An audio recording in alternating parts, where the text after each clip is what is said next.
C'est Podcast, ton moment poker c'est sûr. Surtout si tu es une serrure. Avec Flavien, M-Trip et Chauffe qui peut.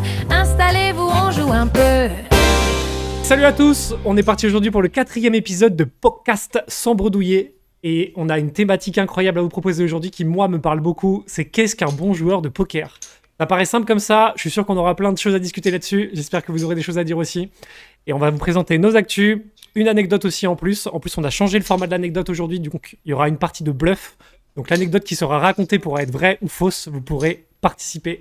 Moi, je suis sûr que tu bluffes. Je sais déjà, je sais que tu bluffes, moi. c'est sûr. Et c'est moi qui la ferai aujourd'hui, et je peux vous garantir qu'elle sera pas facile à savoir. Salut Flavien, comment vas-tu ? Bah écoute, ça va. Prêt pour discuter de cette thématique qui me hype, mais que j'ai pas complètement comprise. Donc on en débattra tout à l'heure. C'est bien, ça annonce du lourd. Et salut Adrien, comment vas-tu ? Eh ben écoute, pleine forme et je pense que ça va être une thématique très intéressante parce que on a souvent des avis divergents et là-dessus je pense qu'il y a pas mal de choses à dire, donc hâte de voir vos points de vue. Ouais, moi je pense que c'est assez clivant et puis on entend parler souvent ce débat, je trouve, sur les streams, sur les vidéos, etc. Et même avec nos potes, ça peut générer pas mal de débats intéressants. On va commencer par les actus. Je te propose de commencer, Flavien, si ça te va. Quelle actu voudrais-tu mettre en avant cette semaine ? J'en avais préparé plusieurs au cas où si on se marchait sur les pieds, mais Calme-toi. je peux vous parler du WIPT si jamais aucun de vous est prévu d'en parler. Ok. Aucun. Ouais. Me demande ce que tu vas dire parce qu'il y a eu là-dessus. il y a eu la dernière étape live. Donc pour ceux qui, je rappelle un peu le fonctionnement WIPT. On joue les tournois on peut jouer des tournois online pour se qualifier des tremplins, et ensuite on va jouer des étapes en live dans diverses villes en France. Je crois qu'il y en avait eu. Alors attendez, j'ai noté 1, 2, 3, 4, 5, 6, 7, 8, 9. 10 étapes, exactement. Bah, tu vois, il est mieux renseigné que moi sur l'actu. Non, il y a eu 10 étapes, donc il y a eu Toulouse, Nantes, Paris, Aix-en-Provence, Bourges, Colmar, Bordeaux, Saint-Malo, Lille, Lyon.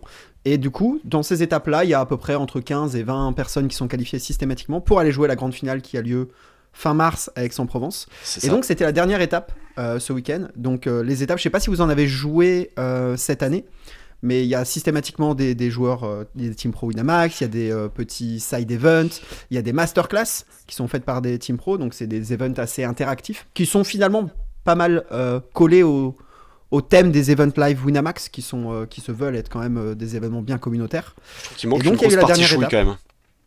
Et, ouais, effectivement. Après, ça a Comparé toi aux à faire. événements d'une semaine, C'était etc. à Lyon, donc tu pouvais aller te faire ta chouille toi-même à Lyon. Mais le truc c'est que j'ai tellement d'e j'ai fait, donc tu demandais, j'ai fait celle de Toulouse et celle de Lyon, donc 2 étapes, et les deux j'ai énormément d'e Toulouse, je suis resté Ok. 2h30, et Lyon j'ai late reg et je suis resté je crois 3h40, 3h50, donc tu vois. Ok. Est-ce que tu pourras faire un effort pour essayer d'y prendre les vrais tournois plutôt que les free roll? Parce que moi, je t'ai vu en table télévisée, c'était jamais C'était jamais très glorieux. Non, c'est un contre-break parce qu'évidemment j'ai jamais atteint la deuxième pause qui est quand même assez terrible, quoi, mais bon. Ok, et donc dernière étape ce week-end, ce qui signifie qu'il n'y aura plus de qualifiés en free roll désormais, à moins que vous vous qualifiez online.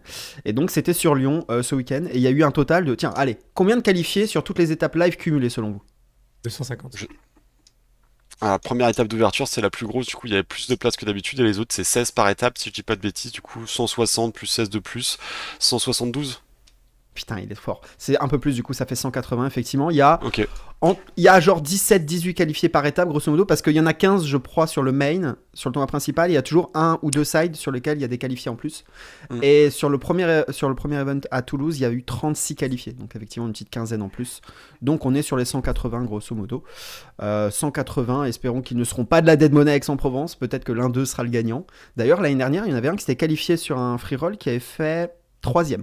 Si j'ai pas de bêtises, j'ai oublié son prénom, mais voilà, pour la belle histoire. Donc j'en ai terminé pour ma news, dernière étape live, et rendez-vous dans finalement 1 mois et demi pour la finale, la grande finale. Je la trouve un peu moisie ton actu, c'était quoi la deuxième ? La deuxième, c'était Ponce P. Je sais pas si vous avez vu, mais il a une nouvelle émission. Ok, moi j'aurais pas Bah, ça c'est cool. j'aurais pas d'actu à faire, c'est bien. Vas-y, je te laisse, Adrien. T'inquiète. C'est Cam qui m'a refourgué ça au réveil parce que je lui ai dit j'ai rien à me dire. Ah mais si, mais Ponce P il a fait une émission sur M6. Je lui dis mais c'est pas la première qu'il fait. Et effectivement c'est la 3ème émission qu'il fait sur M6. Ponce P c'est une émission qui s'appelle Top 3 Poker. Et donc c'est un format court un peu comme les autres où 3 fois par jour j'ai les horaires ici que j'avais notés à 12h40, 20h20 et 1h30 sur W9 et M6. Ils présentent des top 3 par exemple. Le premier épisode c'était top 3 des chanteurs français qui jouent au poker, etc.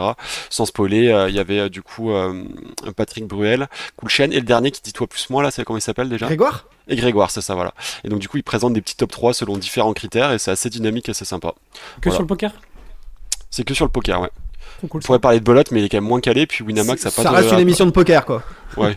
Et ça sera disponible sur YouTube aussi, ou pas? Parce que moi j'ai vu qu'ils avaient mis 100% poker sur YouTube, que j'avais jamais regardé, et du coup je la regarde un peu maintenant que c'est sur YouTube. Et je trouve que c'est sympa. Et bah effectivement là il y a déjà 15 épisodes qui ont été upload sur m6.fr, en l'occurrence pas sur YouTube, et donc du coup on peut déjà aller en voir certains qui n'ont pas été Ouais. postés, puisque la diffusion commencera le 15 ou 16, j'ai vu ça quand?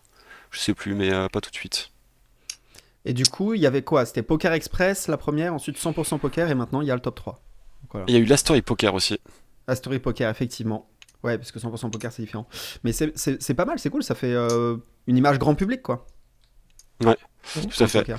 Et je sais pas si Erika contribue pas du tout, mais je trouve ça très très cool l'équipe qui sont en train de former et le visage du poker qui montre dans les médias, donc je trouve ça bien. Ouais. Après, Bah, c'est un milieu j'ai tellement aucune niche, le idée. poker, c'est cool de pouvoir un peu ratisser plus large ou toucher une autre audience, quoi. Et ça touche vraiment beaucoup de monde, ces émissions-là. On a des idées d'audience et tout, parce que j'avoue que je sais pas du tout, moi. À la télé aujourd'hui, il y a tant de gens qui regardent la télé dans la génération poker. Bah, Bah, en fait, Vas-y, Adrien. la génération poker, nous c'est celle qu'on connaît, entre, je sais pas, t'as quel âge, Robin, 35 ans? Ouais, 37. Ouais, entre, je sais pas, 25 et 35 ans, on a l'impression que c'est que ça la génération poker, mais il y a tous les live tards, il y a les gens qui jouent avant en live, etc. Il y a ceux qui jouent moins fréquemment sur les sites et qui du coup on voit moins sur les réseaux sociaux, mais certes, je pense qu'on est la grosse tranche de la population poker, mais il y a quand même d'autres personnes qui utilisent ces médias-là et qui du coup ont un retour du poker là-dessus, quoi. Ouais, mais sans Oubliez jugement, pas que c'est le vrai que but, j'aurais c'est juste pas pas que de maintenir des gens, hein. C'est pas que des joueurs qui jouent déjà, tu vois. C'est aussi de convertir des gens qui ne jouent pas. Donc, finalement, des gens qui n'utilisent pas les médias habituels des joueurs de poker. Donc, c'est justement un moyen de toucher de nouvelles personnes. Donc, on ratisse pas, on touche pas les mêmes personnes, donc on utilise des médias différents. Non, c'était. Moi, j'aurais bien juste aimé savoir les audiences, tu vois. Ils font comme ils veulent. Enfin, tu vois, s'ils veulent le mettre sur la télé et tout, il y a pas de problème. Mais juste, j'ai aucune idée de ce que ça peut générer en termes d'audience, quoi. 75 000 spectateurs pour 100% poker, donc le format qu'il y a eu avant. Ouais. Et donc du coup ça représentait 1% des parts de marché sur le créneau entre 11h05 et 12h16. Ok. Mais du coup je pense que c'est un peu comme le truc petit plat entre voisins, petit plat en équilibre, machin et tout. C'est des micro-formats qui passent à des moments de forte audience. Donc je pense qu'il y a quand même du monde à ce moment-là. Parce que j'ai vu qu'il y avait un créneau à 19h et quelques, j'ai dit, c'est quoi? 20h20, donc le créneau de 20h20 entre la météo et le journal de 20h, je pense qu'il y a du monde quand même, quoi. Ok. Ça, en tout cas. C'est cool, en tout cas, ça se développe. J'ai l'impression qu'il y a beaucoup de trucs qui se lancent autour du poker, de la communication. Là, j'ai vu le blog Partouche. Je sais pas si on n'avait pas entendu parler aussi. Ah, c'est exceptionnel. Ah, Franchement, j'aurais dû prendre ça. j'ai hésité à le mettre aussi. C'est pas la mienne, mais ils ont sorti un blog là sur YouTube pour ceux qui veulent aller voir. Je m'attendais à un truc, on va pas se mentir, je m'attendais à un truc un peu vite fait. Partouche, j'ai jamais vraiment vu communiquer sur leurs joueurs de poker ou quoi que ce soit. Et le vlog est super bien réalisé, il est super sympa. Ah ouais. Franchement, tu devrais aller voir. Il y a un Ok, deuxième je vais épisode aller qui est voir, sorti récemment là.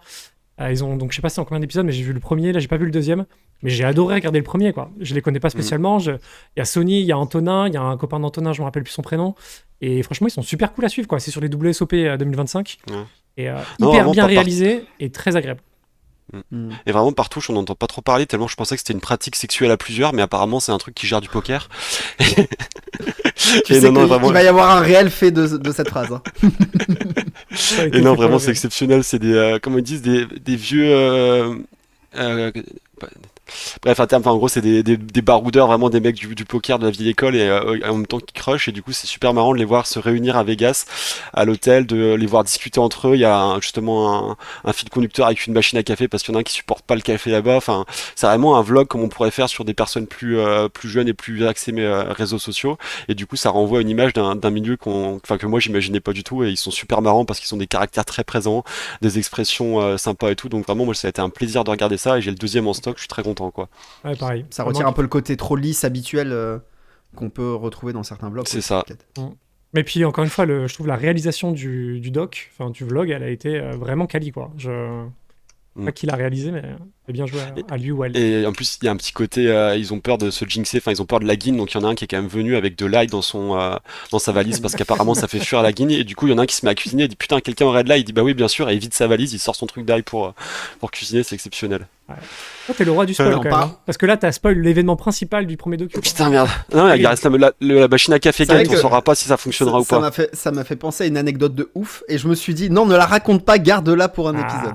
tu vois. C'est bien. Ah, ok. Bah, note-la alors, avant d'oublier. Spoiler. Bon les gars, on a déjà commencé l'émission depuis 20 minutes, donc je vais vous raconter mon actu du coup. Et puis on va enchaîner sur la thématique principale.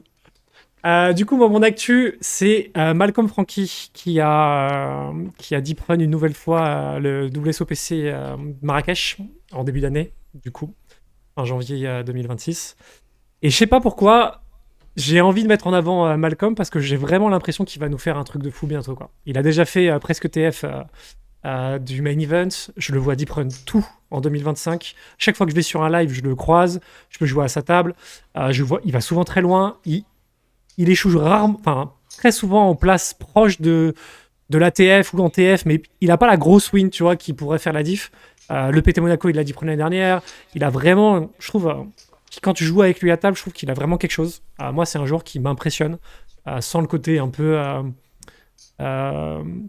impressionné, c'est pas le bon mot parce que c'est pas ce que ça me dégage. Mais Il a de la prestance, quoi. ouais, ou en tout cas, je le trouve dans sa zone, tu vois. Je trouve qu'il dégage un truc serein, fort, sûr de ses forces, de ses faiblesses. Je trouve qu'il est malin, humainement, techniquement, au poker, etc. Je suis persuadé que ça va être un super... je sais pas, qu'il va nous claquer une perf assez ouf dans les prochains mois, dans les prochaines années. Et j'avais envie de parler de lui parce que ouais, je sais pas. Je trouve qu'il est peut-être pas assez mis en avant par rapport à ce que je vois comme potentiel, quoi. Donc, Je pense que c'est un bon bet. Et ça me fait d'ailleurs me dire qu'il faudrait qu'on fasse un petit top 5 des joueurs qu'on pense qui vont exploser dans l'année. Tu vois, ça un serait peu cool, ça. caché, tu vois. ça Parce que serait là, très j'ai cool. pensé à 2-3 noms et je me suis dit, effectivement. On pourrait se faire des last longer sur les événements importants type WPT, bonne idée. EPT Paris. Tu sais, on choisit chacun un poulain et on se fait un petit pari avec ceux qui regardent l'émission et tout. On pourrait faire un truc comme ça. Bon, bref, on brainstormera plus tard. Mais voilà, c'était mon petit coup de cœur, entre guillemets, du moment. En plus, il est très sympa. Toujours une bonne énergie à table pour l'avoir joué. Et ouais, toujours dans la zone. Désolé, il y a ma meuf qui sort la poubelle juste quand je passe le... Je sais pas si vous l'avez entendu. Ouais, Le on SP, va moi, couper quoi. au montage Ouais. un peu comme moi quand j'ai reçu le colis Ouais, la dernière ouais. fois, c'est ça?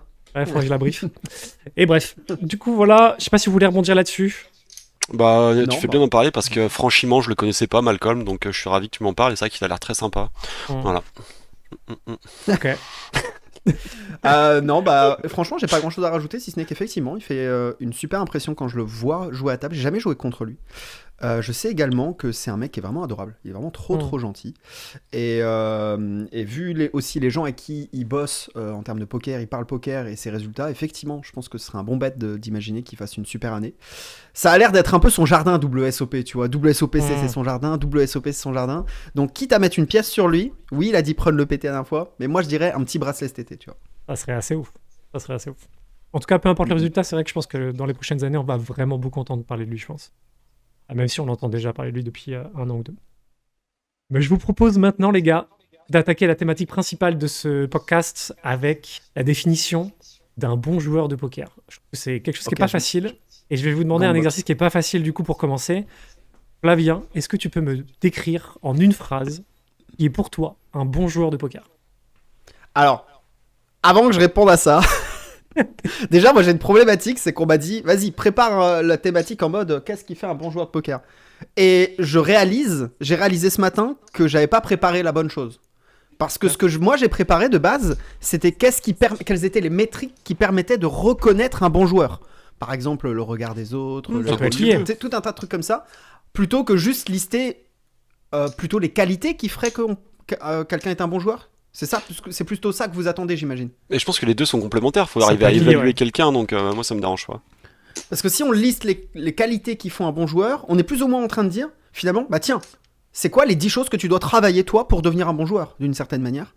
Et dans ce cas-là, bah je vais lister des composantes techniques et je vais te faire un top 4 des trucs techniques qu'il faut que tu bosses, certaines choses mentales qu'il faut que tu bosses, des trucs en gestion de vie qu'il faut que tu bosses, et ensuite bah tu l'as et t'as ton cahier des charges, tu vois. C'est comme ça que je verrai le truc, moi. T'es généreux, Flav, il te demande une phrase, tu réponds par 15 Je phrases. savais que ça beau, serait quoi. trop La dur pour lui. concision. Je te jure, j'aurais pu parier que ça allait être Si trop dur.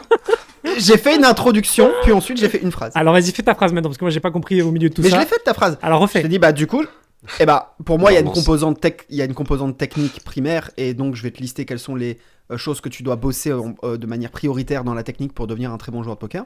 Il y a certaines composantes mentales que tu vas devoir bosser, et puis ensuite la gestion de ta propre vie, d'être bien dans ton grind. Voilà. Ça va pas, relis les noms, c'est Flav. Mais Si on c'est te une demande- phrase, il y a des on- virgules, il y a non, des mais ça va virgules. pas. Non, si on te demande, Flav, qu'est-ce qu'un bon joueur de poker? Tu réponds à quelqu'un qui connaît pas, qu'est-ce qu'un bon joueur de poker? Demain, t'as Ok, ta grand-mère bah, qui vient te voir qui te dit lui, je l'ai vu, est-ce qu'il est bon au poker? Et enfin, Ok. je sais pas, comment tu Eh définis un bon joueur, c'est quoi c'est quelqu'un qui, après un long temps passé à jouer au poker, gagne, et gagnant en moyenne, et qui est reconnu par ses pairs comme étant un très très bon joueur également. Ok. Voilà. C'est validé. On a Y a fini qu'une par te virgule, ça vous sortir va les verres du nez. Très bien. Adri. Du coup, il y a une dimension donc de gain et de reconnaissance chez Flav, si on doit synthétiser, je pense, du coup. Et de de volume aussi, du coup. De mon côté, donc j'avais réfléchi à la question et j'avais noté que c'est une personne qui maximise, qui prend un maximum de décisions qui conduisent à une maximisation des gains sur le long terme. Ça passe par des actions in-game, mais aussi niveau macro, par la gestion du temps, etc. Donc c'est quelqu'un qui maximise chacune des décisions dans l'objectif de maximiser ses gains sur le long terme, pour moi. Alors, C'est- tu vois, c'est- autant sa phrase elle est clean, elle est propre, mais je me suis fait chier à la moitié de la phrase, tu vois, parce qu'il a commencé à utiliser des termes un peu Non, il y trop avait de la redondance, poussés quoi. et tout. Il y avait 6 fois le mot maximiser. Voilà, ça c'était important pour, pour Adri. C'est ça, Mais maximiser. je vois ce que tu veux dire du coup, mais c'est intéressant parce que déjà dans vos deux phrases, il y a beaucoup de différences. Je trouve que Flavien, du coup, tu as un côté résultat qui est prédominant. Et toi, Adri, mine de rien, tu as un côté implication et mise en place de process et optimisation. Du coup, c'est déjà une opposition assez forte, je trouve, entre vous deux. Vas-y. Tu peux lever la main. Moi, j'aime bien la définition d'Adrien pour définir quel serait le process idéal pour devenir un excellent ou le meilleur joueur de poker possible. Et après, moi, j'utiliserai ma définition pour factuellement, avec le recul, une fois qu'on regarde des joueurs, pour voir qui sont les bons joueurs de poker, tu vois. Mais on va essayer de clarifier un peu vos visions à tous les deux.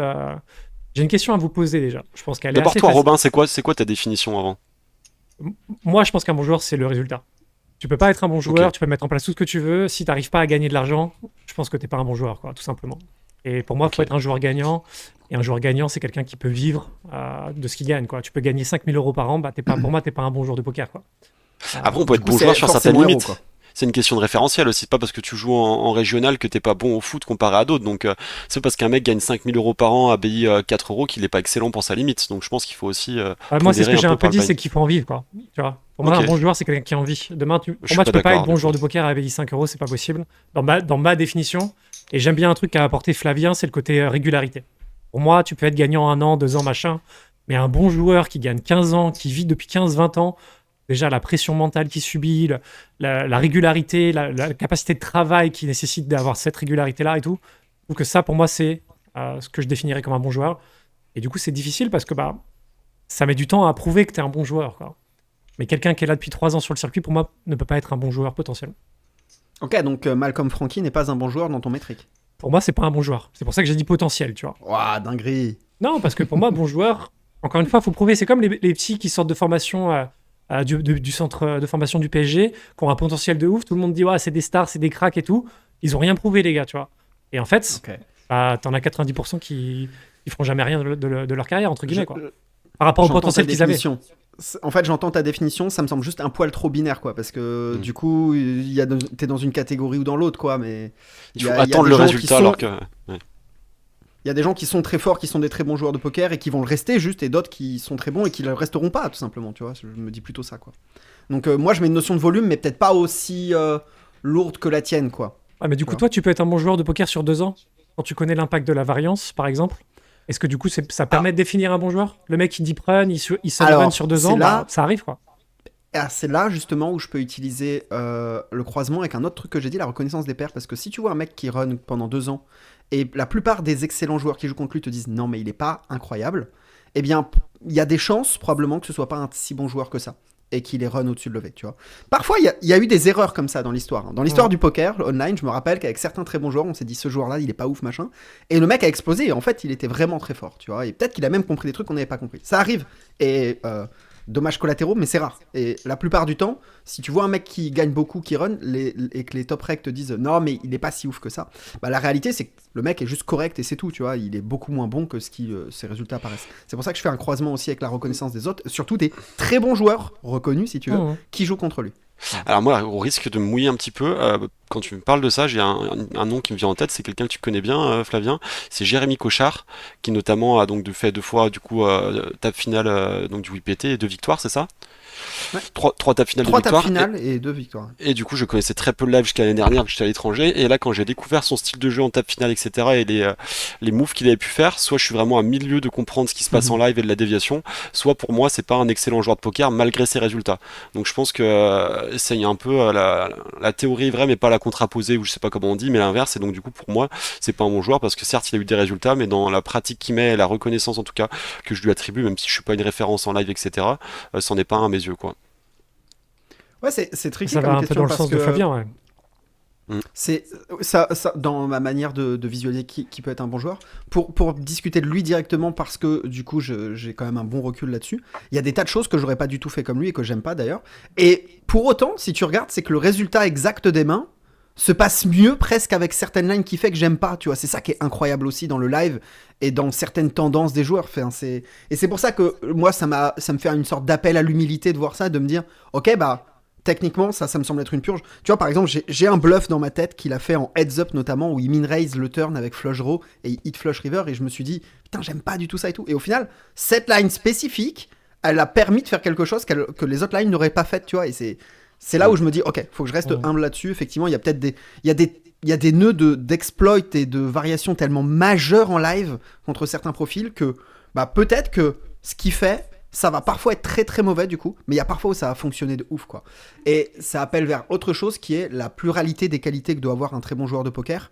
Et Jérémy, il y en a certaines qu'il a de manière extrêmement poussée, tu vois. Voilà. Ok. Et je pense que Robin, d'ailleurs, s'il doit nous recadrer un petit peu, je pense qu'il a prévu qu'on développe ça en différentes parties. Il me fait une passe décisive parfaitement, Flavien, là, c'est que pour moi, j'aimerais vous demander les top 3 des qualités que vous imaginez chez un joueur de poker.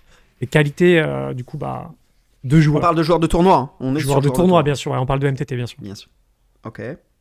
Vas-y Adrien, je réfléchis. Je réfléchis un petit peu, mais je pense qu'il y a la gestion.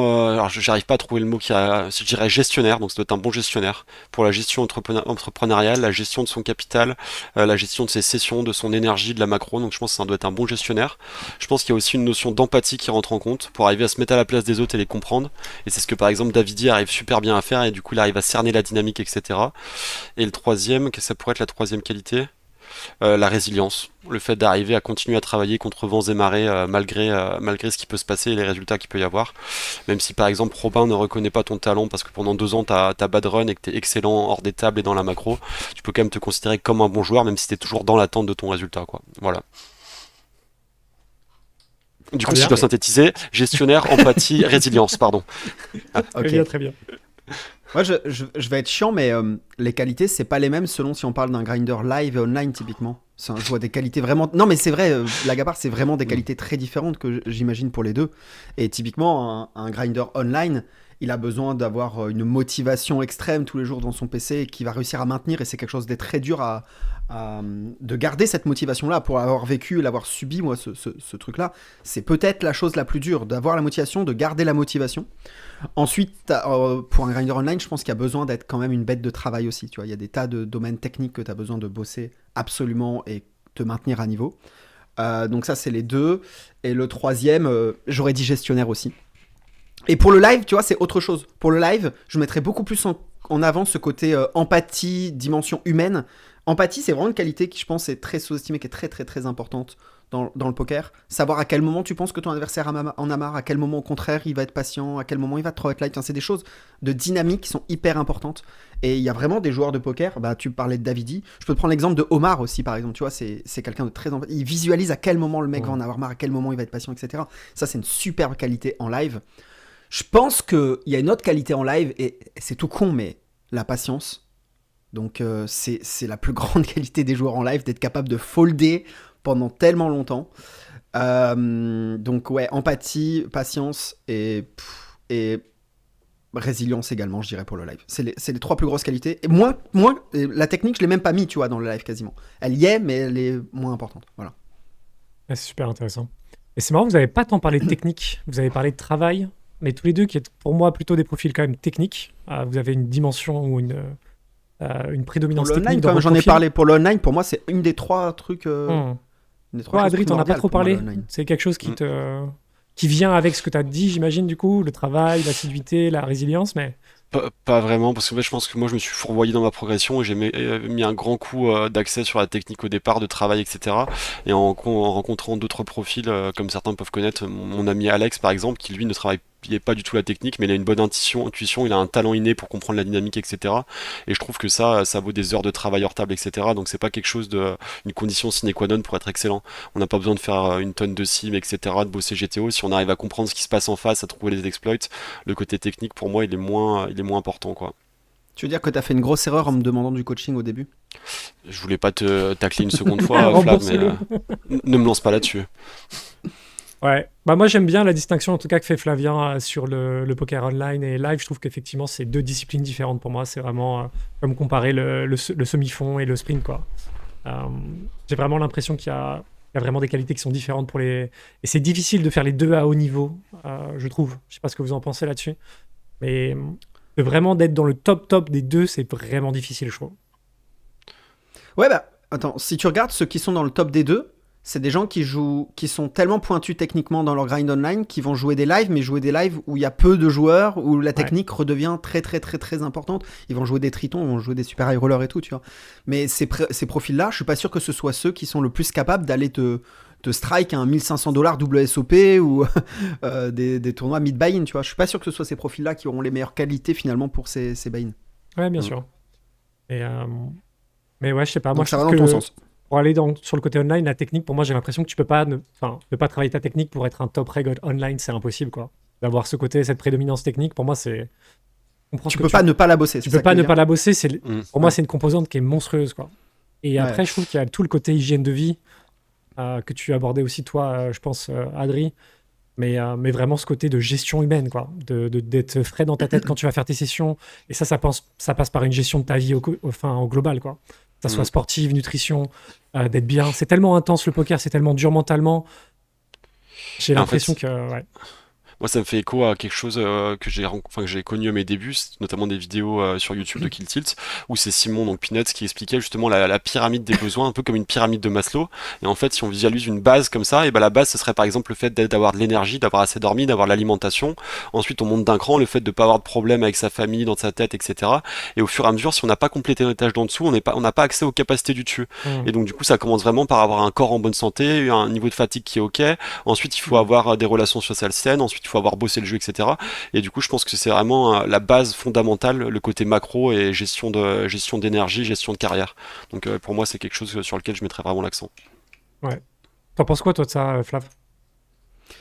Je pense que c'est indispensable. Tu peux pas. Enfin, le meilleur moyen d'être le meilleur possible à table, c'est d'être hyper bien dans sa vie, quoi. Donc, que ce soit autant en termes de préparation mentale, en marge du poker, de la technique, évidemment, pour avoir confiance en soi et d'être bon à table. Mais c'est aussi juste d'être heureux dans sa vie, quoi. C'est aussi enfin, tu vois, je crois, Stéphane Mathieu, on avait parlé aussi à un moment donné, c'était d'être.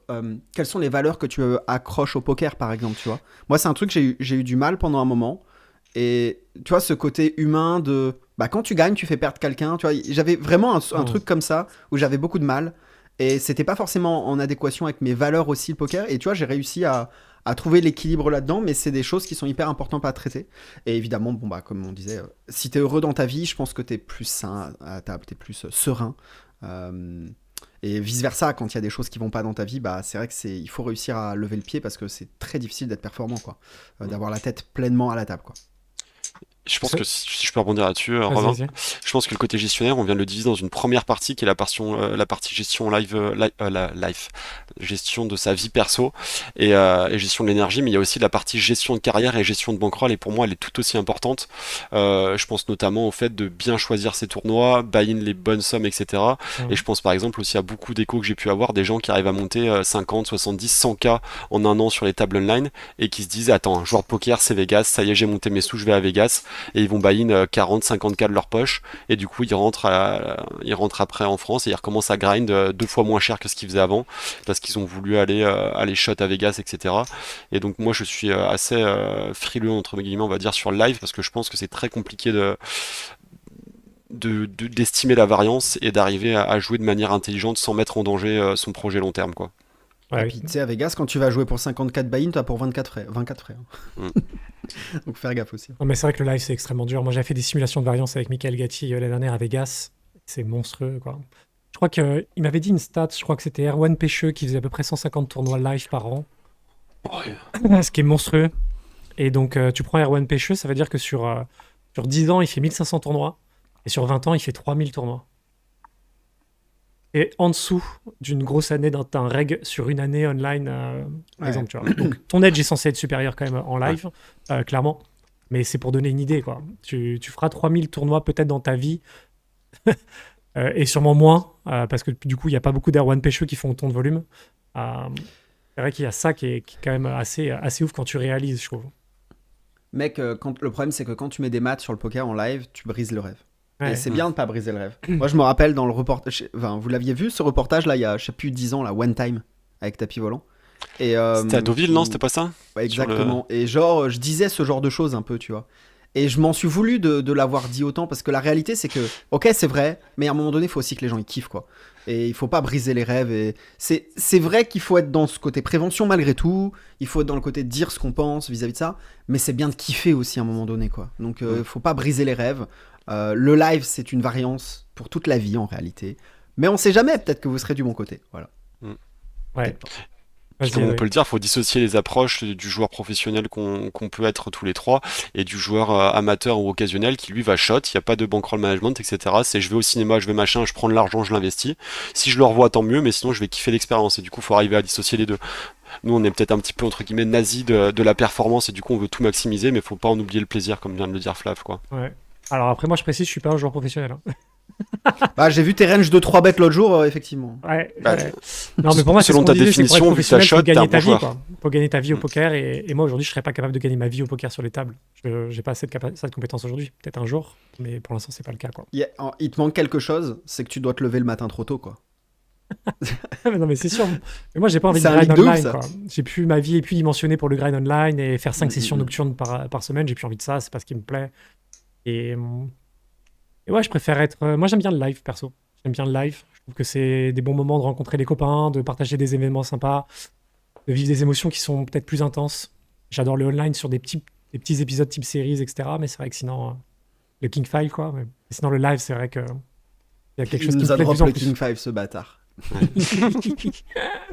Enfin voilà, moi j'ai une petite question pour vous parce que c'est un sujet que je voulais aborder sur cette thématique, c'est le end on mob.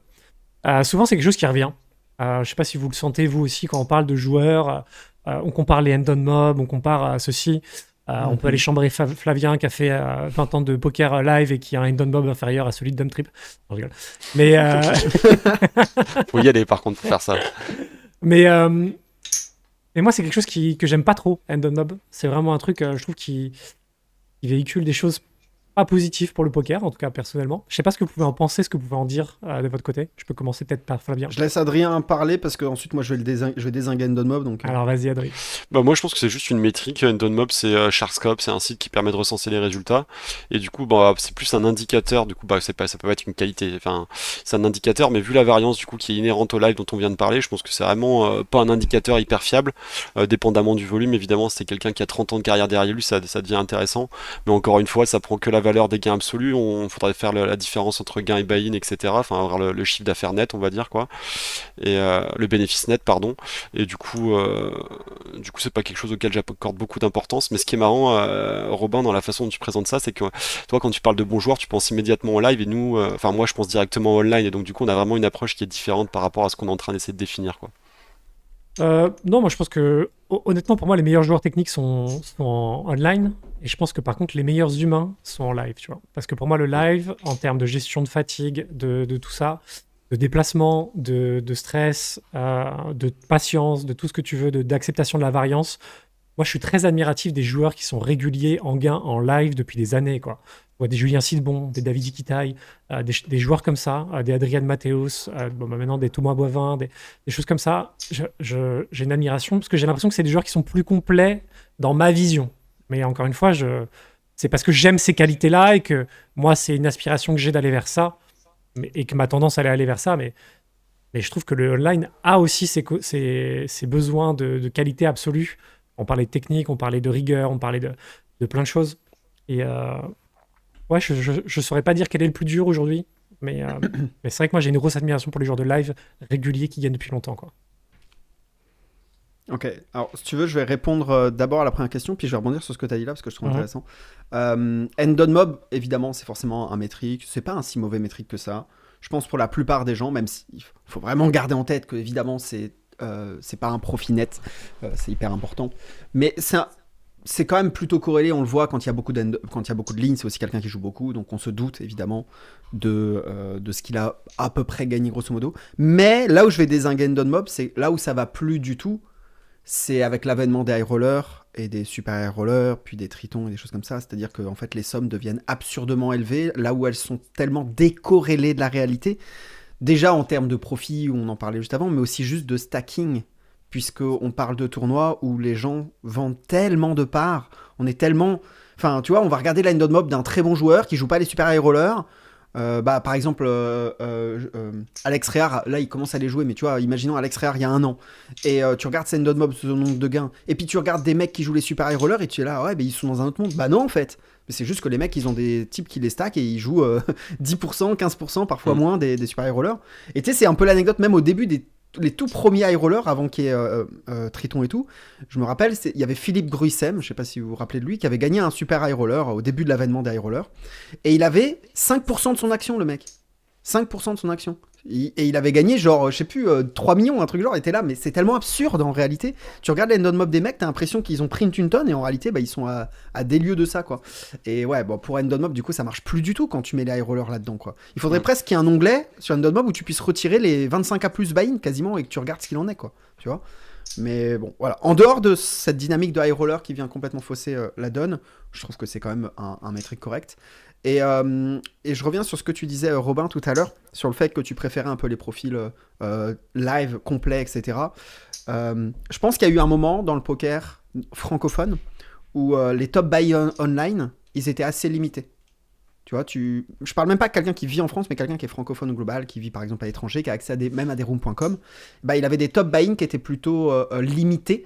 Ce qui fait que automatiquement, ceux qui perçaient, ils allaient sur qui allaient beaucoup gagner, ils allaient sur du live. Donc c'est les profils qui ressortaient vachement. D'ailleurs, moi je suis aussi de cette génération-là, je kiffe les mecs qui perfent en live. Mais avec notamment GG Poker, maintenant pour les francophones qui sont pas en France, ils ont accès à des buy-in tellement élevés qu'il y a des profils maintenant de joueurs juste qui se spécialisent et qui jouent que online quasiment. Même dans les mecs qui jouent très très cher. Alors qu'avant, arrivé à un certain stade de buy-in et de bankroll, t'allais plus jouer les online, les $200 et tout, tu voulais juste aller jouer des lives pour jouer des tournois beaucoup plus chers. Alors que maintenant, tu as accès à des tournois très très chers online quand tu as un très bon niveau, quoi. Donc ça change vachement aussi.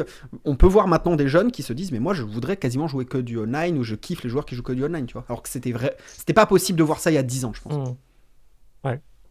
Non, mais moi c'est juste que je trouve que ça fait appel à des compétences qui sont vraiment difficiles à aller chercher, quoi. Surtout sur l'humain, je trouve. Ouais. La prédominance pour moi, pour le online, pour être un bon joueur, c'est technique, principalement. Technique et volume. Même si c'est très rapidement résumé, mais c'est la prédominance que j'imagine. Alors qu'en live, j'ai l'impression que c'est beaucoup l'humain, quoi. L'empathie, la compréhension des joueurs que tu vas rencontrer en face, etc. Et je trouve que c'est peut-être plus difficile à aller chercher, en tout cas dans mon ressenti. Je sais pas si vous aviez des sujets à aborder là-dessus. Moi, pour finir sur End on mob, c'est vrai que je trouve juste dommage. J'ai l'impression que c'est quand même un outil plutôt pour les récréas, End on mob, qui veut pas dire grand-chose pour un professionnel, en tout cas. Et je regrette qu'on mette pas en avant plus des classements comme le classement GPI, par exemple. On en avait parlé, je crois, sur un quiz que j'avais fait. On n'entend jamais parler de ce classement-là. GPI France ou des choses comme ça chez les joueurs réguliers. Je trouve que c'est ce qui a le plus de sens. Et pourtant, c'est pas si mis en avant que ça, je trouve. Dans les médias, ou même les joueurs sont pas spécialement mettre en avant j'ai intégré le top 100 des joueurs FR cette année. Je trouve que c'est génial, quoi. Ça, c'est un vrai truc. Alors, ça prend pas encore parfaitement ce qu'il faudrait sur gain, perte, etc. Mais c'est déjà un peu plus, je trouve, parlant. Pour moi, personnellement, pour définir un joueur et son expérience, sa qualité, que ça. En fait, je crois que les règles entre eux s'en foutent de ce genre de classement-là. Parce qu'ils savent ce qu'ils ont gagné et ils ont la reconnaissance de leur père ou non, entre guillemets, indépendamment de ce classement-là. Et le classement End on mob sert à avoir les reconnaissances du grand public et on veut avoir ce truc du grand public, on vend du rêve, tu vois, c'est quand même important. Ouais, peut-être. Ouais. Donc avoir des grosses sommes, tu vois. Ah, peut-être raison, ça vient peut-être de là. Ok. Sinon, est-ce qu'on avait quelque chose à rajouter Moi, globalement, je pense que j'ai envie d'insister quand même sur le côté bankroll management, gestion, qui est aussi important en Mhm. live qu'online. Et je pense notamment à un entourage proche où j'avais justement ce joueur qui était très compétent, qui a de bonnes intuitions, qui dès qu'il a commencé à jouer, crochait les 2 euros, 5 euros, 10 euros, 20 euros. Et le mec, il arrivait à monter 5, 10 000 euros en quelques mois à BI 5, 10, quoi. Ce qui était assez fou. Sauf qu'à chaque fois, 2 semaines après, on le retrouvait sur le Battle Royale et il mettait 2 boulettes. Et du coup, il a fait ça 2, 3 fois et il revenait à jouer le sud versus le reste du monde. Il regagnait le tournoi parce qu'il était trop fort et il comprenait trop comment ça jouait. Et derrière, il broquait. Donc je pense que la gestion macro, la gestion de sa grille de tournoi et sa propre évaluation, elle est super importante pour avoir justement à la fois des gains, que ce soit du online ou du live, mais également une durabilité qui, du coup, je pense, est l'un des critères principaux pour définir ce qu'est un bon joueur de poker, quoi. Tu aurais pu utiliser l'exemple de quelqu'un qui joue des 10-20-50 et qui prime sur les 10-20 et qui part sur les 50 pendant 2 ans. Je vois pas de quoi tu parles. Euh, J'allais Ouais, dire, vas-y, j'aime beaucoup ce que tu reprends. dis, Adri, et je pense que tu parles de gestion bankroll aussi, poker, mais tu as aussi tout ce qui est hors poker, quoi. Tu vois, tu as plein de gens qui Mm. montent des tonnes. Le poker, bah, c'est quelque chose aussi qui est irrégulier par moment. Tu as des années qui vont être meilleures que d'autres. Tu as une capacité aussi peut-être à pas faire le fou à côté, quoi. À Ouais. pas tout claquer en soirée, à pas tout claquer dans ton appart, je sais pas si tu te fais acheter une belle voiture, etc. Je pense que ça demande une gestion globale de ta vie, quoi. Et c'est pas parce que tu prends un token à 25K qu'il faut acheter un canapé, une lampe, une nouvelle étagère et une nouvelle montre, quoi. Ce serait complètement débile de faire ça. Ouais, Et sur le long terme, ça irait pas, quoi. Mais ça se voit que t'es un peu un splutard. Ouais, non, pas du tout. En plus, non, vraiment, j'ai une approche hyper cadrée de ça et je pense que c'est super important pour bien lisser sur toutes les années où ça peut mal se passer, quoi. C'était ironique, hein. J'ai un truc à raconter qui colle beaucoup au thème. Vas-y. Par rapport à Endon Mob et par rapport à reconnaissance d'un bon ou pas, bon joueur ou non. C'est typiquement, tu vois, cette année avec l'appli enfin l'année dernière, pardon, avec l'appli WSOP+, quand tu joues à un WSOP, tu avais le nom de chaque joueur à ta table, à Mhm. condition qu'ils mettent pas un pseudo. La plupart des gens n'utilisaient pas de pseudo d'ailleurs. Et quand tu voyais un nom, bah moi ce que je faisais, c'est que je m'éloignais de la table pendant 5 minutes et je regardais tous les noms des joueurs à table et je regardais leur Endon Mob pour savoir combien ils avaient gagné, etc. Et évidemment, je me suis rendu compte que c'était un métrique qui fonctionnait pas si bien que ça, parce qu'il y avait des mecs qui faisaient des énormes dingueries et ils avaient des end mob plutôt corrects. Mais là où ça commençait à devenir intéressant, c'était de regarder le nombre de gains par rapport au nombre de lignes, ou surtout la date de la première ligne, pour s'imaginer depuis combien de temps il joue et donc combien il avait gagné. Et par exemple, il y avait des mecs qui avaient des end mob à 300k qui étaient très corrects, et il y avait des mecs qui avaient des end mob à 300k où c'était des peintres. Tu vois. J'ai rien contre les peintres, hein. Il y a peut-être de très bons joueurs de poker qui sont peintres. Mais il y avait des mecs tu regardais leur end mob qui datait de 2008 et ils avaient 300k et ils faisaient n'importe quoi, tu vois. Donc c'est important de regarder le nombre de lignes, mais surtout la date de la première ligne, je pense, quand on regarde les gars. Pour rebondir là-dessus, moi qui joue en live que depuis un an, j'ai commencé à regarder les Endon Mob et ce que je regardais, c'est surtout la régularité sur les tournois récents. Est-ce que le mec il a fait 5 tournois dans l'année ou au contraire il en fait 20, 20, enfin je sais pas, il en fait plus, quoi. Et du coup, ça me permet de savoir s'il a une grosse expérience du field ou si le mec il est sur un one time, il a réussi à poser une semaine, sa femme elle garde les enfants et du coup il est là sur son tournoi de l'année, quoi. Ça va changer l'approche qu'il aura du jeu, je pense. Moi, je pense que c'est un outil, en tout cas, pour comprendre qui t'as en face. Ça, c'est clair que ça peut aider. Ok, bah écoutez, je sais pas si on a tranché sur cette thématique en tout cas. Je vais peut-être la conclure en vous demandant une question assez basique. Si vous aviez un joueur, qui vous, alors impressionne, c'est pas le bon mot, mais qui représente pour vous la définition d'un bon joueur de poker et d'un très très bon joueur de poker, quel serait ce joueur, messieurs? Flavien, tu veux commencer? Live, online. Tu veux dire live ou online?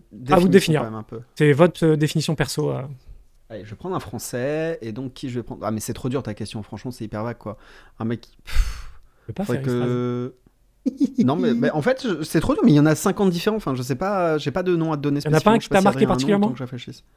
Alors Adri, vas-y si tu veux. Il y a des mecs qui m'ont impressionné, mais c'est des mecs qui m'ont impressionné contre qui j'ai joué et tout. Mais ça se trouve, j'en sais rien. Le mec est mal dans sa vie et du coup, il colle pas Non, mais celui aux qui t'a fait la thématiques meilleure que je t'ai données. impression, Enfin, quoi. j'en sais rien, tu vois. Moi, Mais c'est pas forcément. Enfin, en tout cas, moi, le mec qui m'a le plus impressionné quand j'ai joué un jour contre lui et je me suis dit, putain, c'est une machine, le mec, je suis mort, c'était Andrew Lichtenberger. Ok. Et je m'étais dit, what the fuck. Mais ça se trouve, ce mec, aujourd'hui, il est triste dans sa vie, il est pas bon à la table quand il joue. Enfin, j'en sais rien, tu vois, il colle pas du tout à la grille de lecture qu'on a donnée juste avant. Mais en tout cas, le mec qui m'avait impressionné quand j'avais joué, c'était lui. Ok. Mais ça répond pas à la bonne question, en fait. Bah si, c'est bien moi, intéressant. Pour le live, je connais pas trop les différents profils, mais celui qui semble ressortir selon les critères que je définis comme étant un bon joueur, c'est Julien Sidbon, par sa régularité, ses gains et la reconnaissance de ses pairs. Et pour ce qui est du online, j'ai pas les pseudos vous diront absolument rien, mais si on doit prendre l'équivalent en français, je dirais donc Nbarella, Donato, parce que pour moi il est pas dans l'excellence sur le .com, etc., vu que je pense qu'il joue que le .fr. Mais par contre, ce qu'on attend d'un joueur français, c'est d'arriver à crush toutes les limites qui sont à sa disposition. Et quand on regarde ses résultats sur les dernières années, c'est quand même quelqu'un qui a une courbe qui est très très régulière. Il arrive à en vivre correctement malgré la situation en France. Et du coup, pour moi, dans mon référentiel, ce serait ça, être un bon joueur. Voilà. Ouais, c'est intéressant que tu le cites. Je trouve qu'il est. C'est un exemple, c'est pour symboliser, parce que Ouais, les ouais. autres pseudos vous diraient rien. Il y a d'autres personnes, mais c'est. Ouais. Bah, online, C'est on aurait plus pu dire public. Winda, par exemple, à la limite, tu vois. Il fit plutôt bien à pas mal des choses qu'on a dit, quoi. Ouais, intéressant. Ok. T'avais préparé un quiz, toi, mon Flav? Ouais, j'ai un quiz. Ah, c'est quoi la thématique Alors, de ton j'ai quiz un cette semaine? quiz, ça va être WSOP. La dernière fois, on avait fait WPO, on fait WSOP. La prochaine fois, on fera autre chose. On parlera de belote. Mais aujourd'hui, on parle de WSOP. Et donc, j'ai prévu 5-6 questions. Voilà, tranquille. On commence tranquillement. Très tranquille.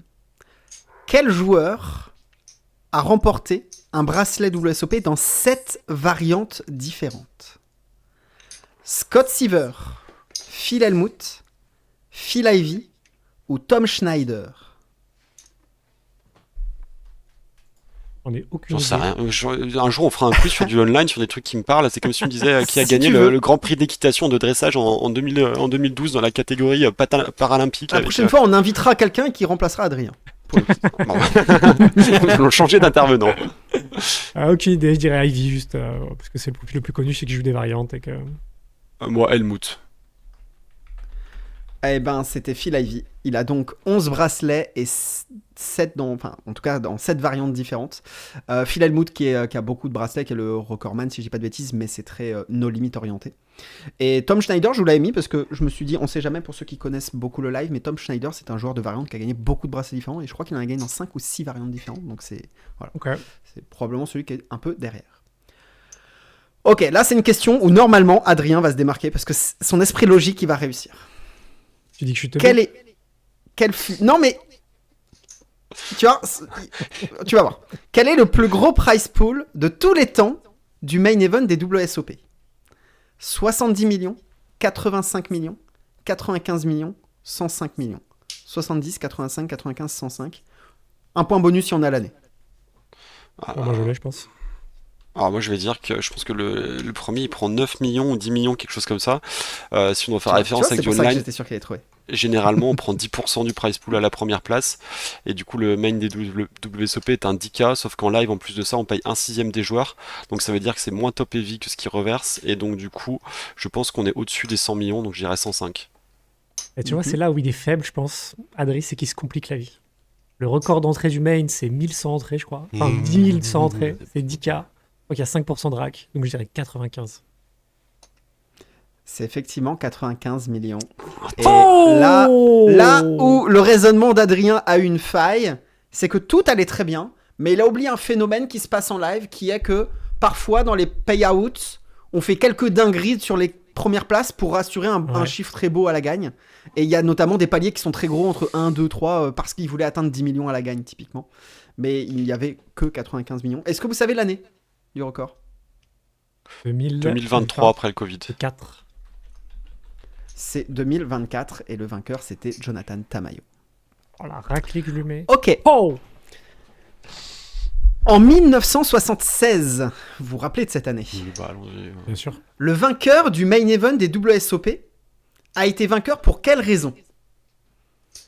Soit il a gagné un sit and go, soit il a gagné un cash game, parmi les seuls qui étaient inscrits, soit il était le seul inscrit, ou soit il y a eu un vote parmi les participants pour définir qui gagnait. Vote. Est-ce qu'il a gagné un sit and go? Est-ce qu'il a gagné un cash game? Est-ce qu'il a été le seul inscrit? Ou est-ce qu'il a gagné au vote parmi les participants? On part sur le vote.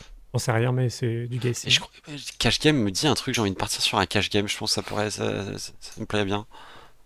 Ok. Alors effectivement, il y a déjà eu, la bonne réponse étant le vote. Et il y a déjà eu une sorte de WSOP main event où c'était une sorte de cash game et c'est celui qui avait le plus d'argent, machin et tout. Mais là, c'était pas cette fois-ci. Ce qui s'est passé, c'est que il y a eu une partie qui a été un petit peu trop longue et ils ont fini par se dire ok, on va faire ça au vote pour définir qui va gagner parce qu'on en a marre, on n'arrive pas à s'en sortir. Et le premier tour de vote a servi à rien parce que tout le monde a voté pour soi-même. Et du coup, ils ont dû faire un deuxième tour de vote et il s'avère que le vainqueur, c'était Amarillo Slim en 1976. Bien connu. Donc il y a eu un vote parmi les participants. C'est quand même Bon, fou, les c'était mecs, ils en ont les marre. autres quoi. réponses étaient un peu vraies parce que c'était quand même un sit and go parce qu'ils étaient pas beaucoup pour voter. Donc tu fais des quiz avec J'ai des plus le réponses vraies, détail quoi. exact du pourquoi ils en ont eu plein le cul et ils sont allés jusqu'à voter, mais ils C'est sont allés jusqu'à voter. exceptionnel. Et il y avait combien à l'époque à la gagne? Il y avait quoi, 150 000 $? Bah j'en sais rien parce que je sais pas combien il y avait d'inscrits exactement, mais on en rediscutera un peu plus tard. Ok. Vous allez voir. Quel joueur, alors là c'est Adrien, il va me détester. Quel joueur a remporté un bracelet WSOP à Vegas, mais également au WSOP Europe, et également au WSOP en ligne? Est-ce que c'est Negreanu, Phil Hellmuth, Scott Seaver ou Jason Mercier? J'aurais dit Negrano, moi. Il est en train de se Ouais, t'as décomposer, acquis. Adri. Je vois sa tête qui se décompose. J'allais de dire question en filer le question. mood pour avoir au moins une constance dans mes réponses à défaut de gagner des Ça va points. finir Mais vu par que être t'as fait bon, un mouvement vertical comme ça et que je regarde des vidéos Ok, de je vais t'aider mentalistes- parce que je sens que t'es un homme à terre. Est-ce que Je tu dirais penses oui. que Phil Hellmuth gagne un bracelet online? Non, t'as raison. Mais je suis plus lucide là, je suis sous le choc. Non, mais du coup, Donc j'irais. il resterait Negreanu, Scott Seaver et Jason Mercier. T'as fait oui comme ça quand sur Negreanu, t'as fait un mouvement de la tête. Donc je vais essayer de partir sur un live tell de Flav. Bah c'est pas Negreanu, hein. T'as Ah, pas bah, vu raté. tel, hein. Mercier, non? Non, c'est pas Jason Mercier, c'est Scott Seaver. Ah, je Qui est d'ailleurs très sous-estimé parce qu'il a beaucoup de bracelets. Et Scott Seaver a gagné un 3K shootout à Vegas en 2014. Il a gagné le main event des World Series Europe en 2017, un 10K, donc quand même un très très beau tournoi. Et il y a 5 ans, il a gagné un 1500 no limit online, WSOP. Donc il a le triple crown, si on peut dire. Ok. Juste comme ça, les gars, après l'enregistrement, il faudra que je vous parle un petit peu là, en off si possible. Il en a plein le cul. J'arrête. Jason Mercier aurait, J'y vais, cela les gars. dit, Jason Mercier aurait été un bon bet hein, parce que c'était le genre de mec qui participait exactement à tous ces genres de temps. Mm. Ok. Qui détient, et là il n'y aura pas de proposition, c'est à vous de dire le nom. Qui détient le record du nombre de tables finales WSOP? Et combien de tables finales? Je veux un nom et un chiffre, et un nombre. Et... Tu veux commencer, Adri? Pas de proposition. Non, le seul truc auquel je pense quand tu m'as dit ça, c'est Flav, tu parlais de quelqu'un qui avait fait back-to-back TF, là c'était du ML ou quelque chose comme ça, du coup ça faisait 2 en France, du coup j'imagine que...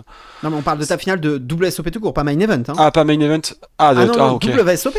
Ah, WSOP. est-ce que C'est c'est très celui qui a- orienté sur le main event. Bah du coup c'est peut-être Ivy, du coup vu qu'il en a gagné beaucoup, c'est qu'il a un fort taux de conversion, donc Ivy ça me paraît pas mal. Non, ce qui serait beau, Ok, c'est que combien j'allais de dire tables Phil finales Hellmuth. Ok. Ah Et non. s'il l'a, il l'a pas Combien de placé et que c'est la bonne, putain, je le massacre. Combien de tables finales? Elle est 23. Ok. Attends, je fais un signe de la tête, peut-être qu'il va dire que c'est un lifestyle. Ok. Filer le mood 23, je change d'avis. Non, non, je sais pas, je dirais du coup Ivy, il en a gagné, tu m'as dit 12 tout à l'heure, du coup 29. 11. Alors, Adri, Phil je Ivy, on a 11, et je crois qu'Helmut en a genre 14, et je l'avais dit tout à l'heure, donc t'as pas bien écouté.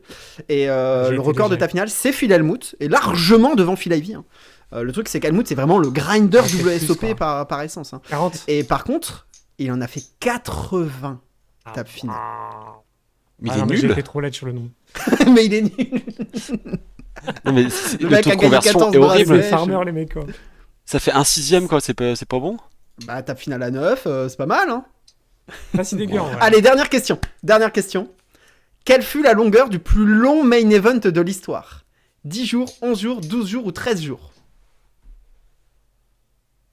Je regarde la tête d'Adri, déjà, j'en peux plus.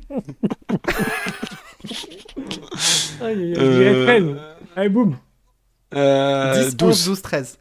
Parce que je Et peux bah pas la bonne changer. réponse est 13. Putain, Robin, tu as défoncé Adrien, c'est une folie. Masse. Et 5, c'était en 5, 2021, Corée Aldemir qui a gagné. Est-ce que vous vous rappeliez de Aldemir? Je ne pense pas. Et bien, Si, il a pour gagné. Coco, si. Ok. Ouais, Putain, il c'est peut la- dommage. Ce dont tu te rappelais, c'est ce qui rapportait pas de Mm. points. Mm. Et Magnifique ouais, j'ai quiz. un fun fact qui n'est pas une question. Le joueur qui a fait le plus de TF sans jamais en gagner une, c'est pas une question puisque le joueur c'est Men Nguyen et je suis persuadé que vous le connaissez pas. Moi je vois qui c'est, mais je suis persuadé que vous le connaissez pas. Et il en a fait 10 sans jamais gagner de bracelet. Voilà. Très bien. quiz en tout Très cas. intéressant ce quiz, moi j'ai beaucoup aimé Flavien. Et qu'on balance un Tu peu. sais, le même du mec qui est vénère mais qui a un masque content. Là, Ah, c'est ça. Je pense qu'il va t'appeler après le quiz, après le podcast, il va te passer un savon là. Alors, moi je vais peut-être redonner un peu de vigueur à notre Adri, puisque je vais vous raconter une anecdote, les gars. Et cette anecdote, comme vous l'avez compris en début, elle peut être soit fausse, soit vraie. Donc cette fois-ci, Bien. peut-être Attends, qu'Adri t'as fait pourra ça quand t'as gagner dit quelque fausse. chose sur, C'est un tel, sur je cet crois. enregistrement. Alors, cette anecdote se passe à l'EPT Barcelone en 2025. Ok. Je suis là à l'EPT Barcelone. Je fais rien de spécial. Je me fais enculer sur tous les tournois. Donc, ce que je me retrouve à faire... Vrai, je me c'est retrouve vrai. Ça part d'un wine, ça correspond. Ça part d'un wine, je me fais éclater. Bon, je profite un petit peu, c'est sympa, etc. Je bois des bons cafés. Et jusqu'à ce que Thomas Boivin, avec qui je m'entends très bien, se mette à deep run l'high roller de l'EPT Barcelone. Et il faut savoir qu'au début du high roller, on était tous les deux dans la même salle. Et Thomas Boivin est quelqu'un de très healthy. Et super sympa, il me commandait mes repas à chaque break, en fait. À chaque dinner break, sur toute la journée, midi, soir, il m'a proposé de me commander, et le lendemain, midi, pareil. Et donc, super cool, il faisait livrer, je crois que c'était Honest Green, un truc comme ça, des repas un peu sympas, il me proposait le choix, et puis il passait la commande, il me livrait à table et tout, royal. Du coup, 2 jours plus tard, il dit prenne, il se retrouve en TF du high roller, et du coup, bah moi, je suis out des tournois, je me dis, bah, allez, je vais lui rendre l'appareil, je vais être sympa, je vais être là avec lui, je vais prendre soin de lui, tu vois. Je vais prendre soin de mon poteau. T'es là, si je peux te simplifier des choses, hésite pas, tu vois. Tu me mets un petit message, je t'aide, tu vois. Et ce qui se passe, c'est que tu peux pas te faire livrer directement la bouffe dans le casino. Et donc, à un moment, au dinner break, il me dit, bah vas-y, Rob, j'ai commandé un Honest Green. Moi, ce que je fais, c'est que je vais les chercher à l'hôtel juste à côté. Je donne mon adresse de livraison, je fais genre, je suis client, je vais chercher à côté, quoi. Ah, pas de souci, Thomas, je peux te faire ça. Aucun problème. I got you, bro. Et du coup, il passe sa commande et il me dit, ça y est, c'est arrivé, tu peux aller me chercher ça. Donc je sors du casino, je vais à l'hôtel qui est à 50 mètres, je vais à l'accueil, je me pointe et je dis, ouais, je suis client ici, j'ai commandé, je m'appelle Thomas, Honest Green, est-ce que je peux avoir le paquet, quoi? Non, on n'a rien pour vous, monsieur. Tu t'inspires de moi dans les anecdotes quand même. Tu mets beaucoup de détails. Je vois que tu. Ah ouais, ouais, mais c'est pour tu vous t'inspires. flouter un petit peu entre le vrai ou le faux, quoi. Il faut que ça soit Ok. habile, tu vois. Et du coup, je retourne aux cases, je dis, bah Thomas, ton truc, il est pas là, machin et tout. Et en plus, la fille m'avait déjà un petit peu... bah, vous êtes client ici, enfin, je vous ai jamais vu, machin et tout, c'était la concierge, quoi. Et du coup, il me dit, ah bah désolé, il a dû traîner, mais là, il vient d'arriver, j'ai reçu la notif, tu peux y aller. Je retourne là-bas, je retrouve la même femme, je dis, bah voilà, est-ce que ma commande est arrivée, Thomas, etc. Et elle me tend le sachet Honest Green. Ok, bon, bah, je retourne au casino, je donne le sachet à Thomas, je retourne m'asseoir pas loin de la table télé. Et là, Thomas m'envoie un message, il me dit, mais attends, c'est pas ma commande que t'as pris, c'est la commande de Samantha. Et du coup, je dis, ah, je sais pas, moi, je suis allé chercher la commande où tu m'as dit, je peux rien faire, quoi. Et c'était pas du tout ce qu'il avait commandé. Bon, bref, Thomas, un peu, il voulait manger ce qu'il voulait manger, quoi. Et puis normal, tu vois. Et du coup, je retourne là-bas, je vais voir la meuf, je dis, bah, écoutez, vous m'avez donné une commande, c'est pas la mienne. Elle me fait, ouais, mais attends, mais vous rigolez ou quoi? Il y a une cliente qui est venue, il y avait plus sa commande, du coup, elle a pris la vôtre, vous êtes même pas client ici, elle commence à m'embrouiller, et puis elle me dit, mais vous croyez où à faire livrer des trucs et tout comme ça? Et puis limite, elle m'insulte, tu vois.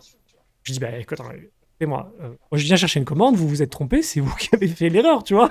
Si vous avez donné un mauvais sac, regardez le nom sur le sac de la commande avant de me le donner, quoi.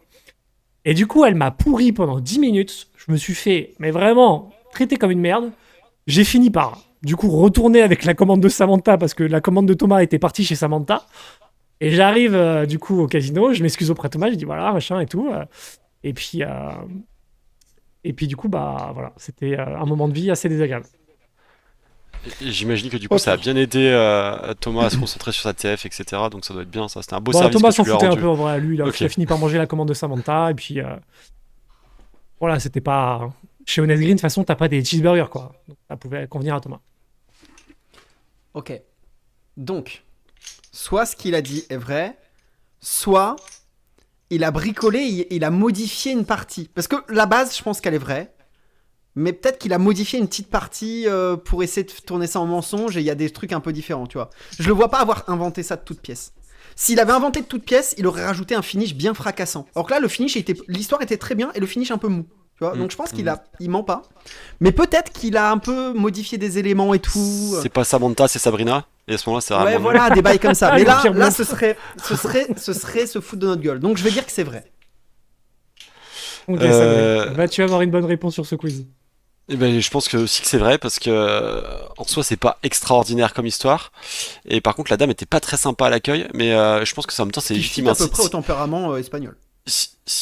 Ah, c'était à Barcelone, merde, je pensais que c'était à Vegas. Eh dans oui, ma c'est tête. pas à Vegas. À Vegas, jamais ça arrive ça. Hein. Je peux te dire qu'ils sont D'accord. petits soins, ils sont tout gentils et tout. Hein. Parce que je me suis dit déjà de faire si tout le monde fait livrer sa bouffe chez eux, c'est vrai qu'ils doivent péter un plomb à la fin quoi. Mais du coup, ouais, je vais dire que c'est vrai. Ok. Vous avez tous les deux raison, c'est vrai. Mais moi, j'étais quand même assez Un surpris point. de me faire pourrir comme ça, quoi. C'était un moment, j'arrive tout Ah ouais, tranquille, si tout t'es pas gentil, client, tout posé. Ouais, mais bon, comment, je vois pas comment elle pouvait savoir que j'étais pas client en vrai. Thomas était pas client. Elle est si pas tout allée le monde chercher fait dans ça, le ils sont registre. tous passés le mot et qu'il y en a 50 par jour qui se font livrer du Ouais. Honest Green à l'accueil. Il y a un moment, ils vont se dire.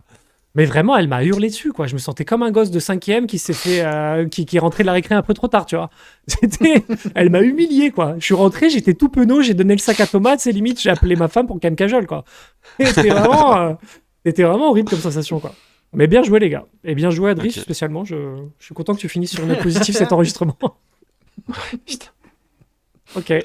Voilà. Bah écoutez, Bon, good, bien hein. joué à tous les deux. J'espère que vous aviez trouvé aussi dans le chat. Est-ce qu'on Bon, on tease n'a pas de- sur le prochain épisode, les gars, avant de dire au revoir à tout le monde? Déjà, merci à vous deux pour l'enregistrement. Vous avez passé un bon moment. Merci à Adrien, on essaiera de faire un effort sur les quiz, c'est promis. Mais peut-être que ça S'il serait... vous plaît. Tu sais quoi, le meilleur moyen, ça serait que tu organises toi le quiz la semaine prochaine.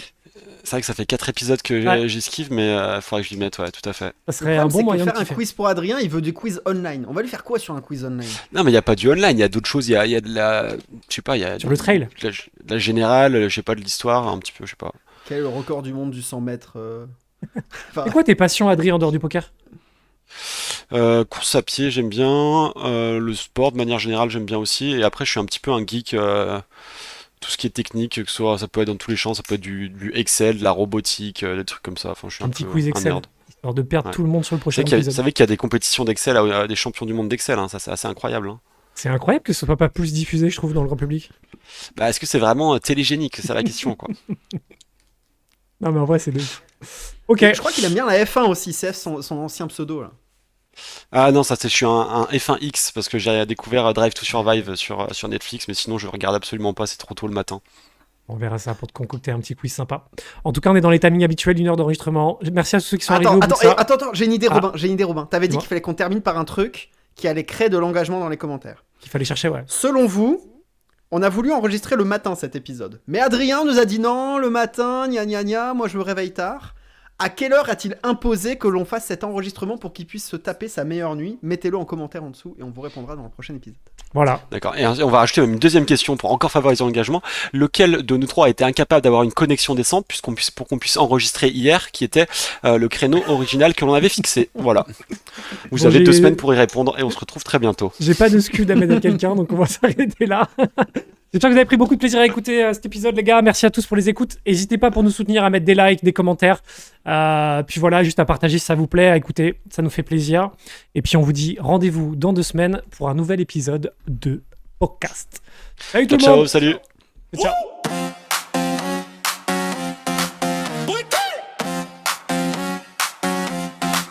Carte en main, cœur qui tape, on clique, on mise, ça s'adapte.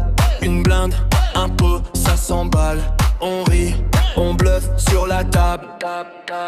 Pourquoi c'est le spot, on joue vite, on joue hot. Pourquoi t'es dans le flow, tu races, tu shines, tu prends les gros. Pourquoi réponds vite, tous tes potes dans l'MC.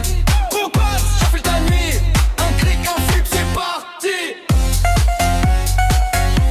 C'est parti. Un regard, all in en vrai tu payes. Tu gagnes, tu sens, tu turn. River, sueur sur la peau. Screenshot, souris.